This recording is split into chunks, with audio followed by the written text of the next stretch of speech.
Easy Explain the Unconscious by Sigmund Freud. Regression. So first to contextualize this here. So again, we're working within the interpretation of dreams. We're within chapter 7, which is titled The Psychology of the Dream Processes.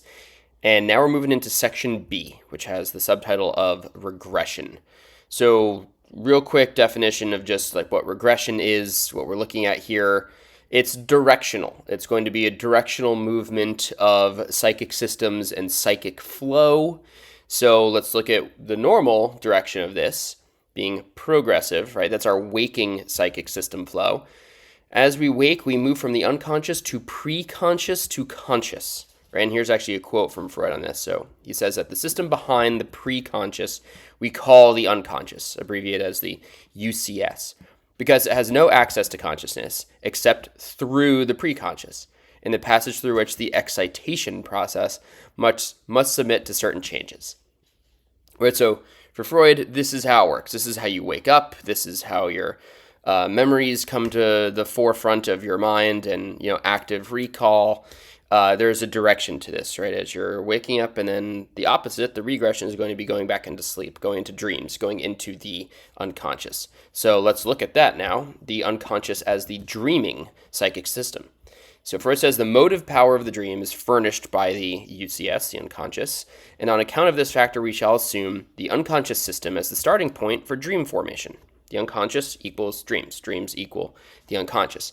This dream excitation, like all the other thought structures, will now strive to continue itself in the PCS, the pre-conscious, right? We're going to try to move up. We're going to try to make our way to consciousness, and then to gain admission to the consciousness, right? So that is the waking state of flow of things in our brains, in our minds, in our psyche, starting with dreams at the base of unconsciousness. They're trying to move through pre-consciousness into consciousness. Pre-consciousness, think of that as like the censoring, filtering system, right? It's not quite the fore of your awareness. It's not quite totally outside of your awareness. It's the filtering system in the middle.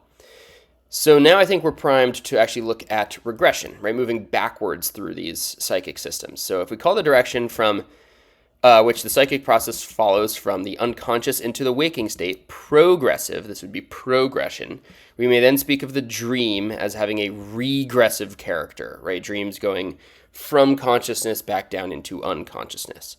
So if we're going to keep going with this theme and this descriptors being regressive, let's look at regressive dream thoughts. Here, Freud says that in regression, the structure of the dream thoughts breaks up into its raw material. Right, so here in the unconscious, if we analyze and interpret these dream thoughts, we will be able to find raw psychic material, right? This is psychoanalysis. This will tell us more about ourselves, more about our unconscious desires and wishes. We'll get into that next, coming up very soon. But let's take an example here. Let's look at the regression of memories and senses and how our memories and senses find our way into our dreams. So a bit longer, I'm just going to split into two parts. So Freud says, wherever such regression has occurred, we have regarded it as an effect of the resistance which opposes the progress of thought on its normal way to consciousness, and of the simultaneous attraction exerted upon it by vivid memories. Let's just keep going right into part 2 here. The regression in dreams is perhaps facilitated by the cessation of the progressive stream flowing from the sense organs during the day, for which auxiliary factor there must be some compensation in the other forms of regression, by the strengthening of the other regressive motives. So in short, what Freud is getting at here is that as we're waking up and we're going from unconscious to preconscious to conscious, when we are conscious, we can think of our memories, we can access most of them at least, we are perceiving and interpreting our senses, and then as we're falling asleep, as we're going into dreams, as we're regressing into the unconscious, a lot of those memories and senses are following us. They're coming back with us into the unconscious, where they're assimilated into our dreams. They become part of our dream thoughts. So I just want to point out a footnote here that I thought was really interesting in this section about the pull of the unconscious and why, for Freud, this is happening, almost like gravity. So in a statement of the theory of repression, it should be explained that a thought passes into repression owing to the cooperation of two of the factors which influence it. On the one side, the censorship of consciousness, CS is consciousness, it is pushed. From the other side, the UCS, the unconscious, it is pulled. much as one is helped to the top of a great period, right? We have to think of these like rope systems of pulling the great stones up and over to the top, the newest layer of the pyramids. So, on one side you have people pulling or pushing, right? That'd be the unconsciousness pushing your memories and your senses down into the layers as you're falling asleep. And the unconscious is pulling, right? It wants these things. We got ropes coming down the other side. We're using gravity to help us. So it is an active force, right? Even though if we don't have total control over it, that goes back to a previous section as well. To wrap up this section, I thought it was interesting that here Freud actually turns to Nietzsche on dreams. And it's an uncited passage. Couldn't quite figure out where Freud was getting this from in Nietzsche, but Nietzsche has a lot of aphoristic and fragmentary writings out there. But here Freud says that we begin to suspect that Friedrich Nietzsche was right when he said that in a dream there persists a primordial part of humanity which we can no longer reach by a direct path.